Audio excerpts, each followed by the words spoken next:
It just keeps getting more interesting.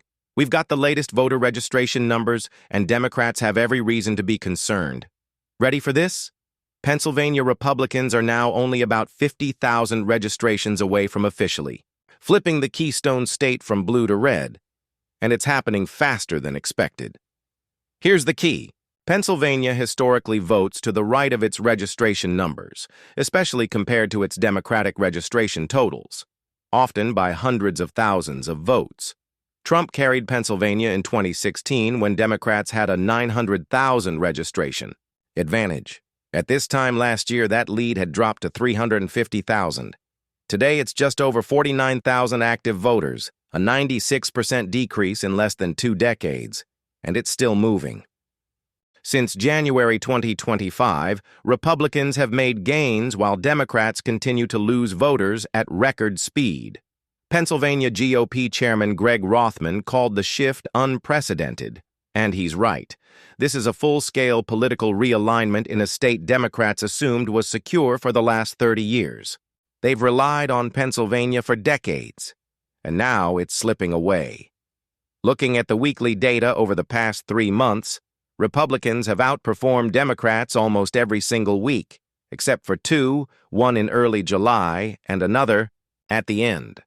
Last week saw the biggest gap yet, with Republicans posting a 6,000 registration advantage. In total, the GOP has out-registered Democrats by about 40,000 in just 3 months. Scott Pressler of Early Vote Action, who helped turn Pennsylvania in November, celebrated the news, noting that we're only about 50,000 registrations away from officially flipping the state. Here's why this matters. Voter registration trends are one of the best predictors of election results. People usually vote in line with their recent registration, and these numbers provide a fixed benchmark for turnout patterns. In Pennsylvania, voters have consistently voted to the right of Democratic registration totals.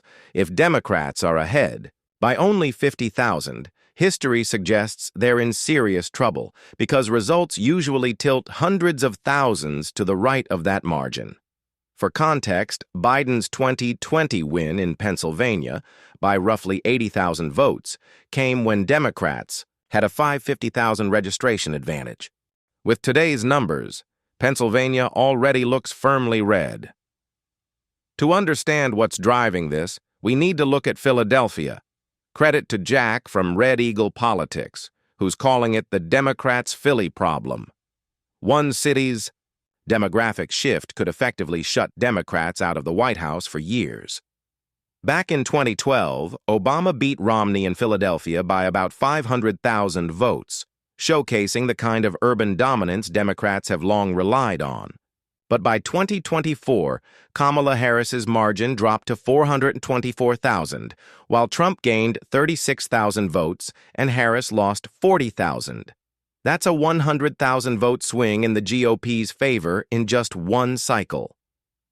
If this continues, Republicans could win Pennsylvania by 200,000 votes regularly, putting it in the same safe red category as Ohio or North Carolina.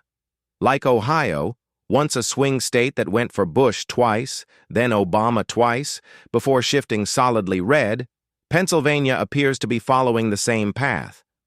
And this change isn't confined to rural Appalachia, it's happening in Philadelphia itself.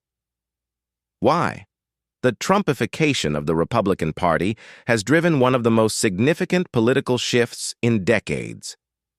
Just before the last election, the Philadelphia Inquirer reported that working-class neighborhoods, particularly Latino districts, were breaking sharply toward Trump.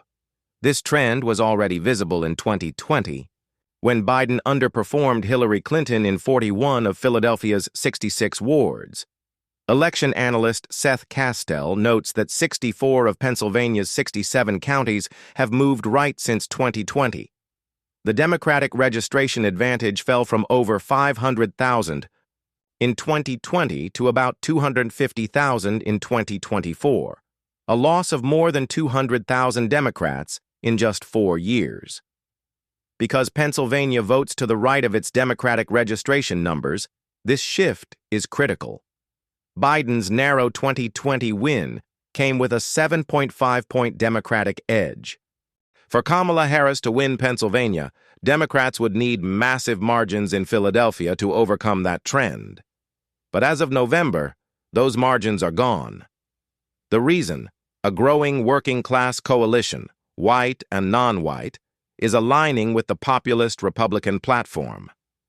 Without Pennsylvania's 20 electoral votes, Democrats would need to sweep nearly every other swing state, Michigan, Wisconsin, Georgia, Arizona, Nevada, just to have a shot at 270. That's a tall order, especially as working-class voters nationwide are leaving the Democratic Party in large numbers. Swing states, in particular, have higher proportions of working-class voters than the national average. The shift in Philadelphia and the broader Pennsylvania realignment are part of a national trend. Democrats moved too far left, and now they're paying the price in the states that matter most. This isn't just about 2028. It could reshape U.S. politics for decades.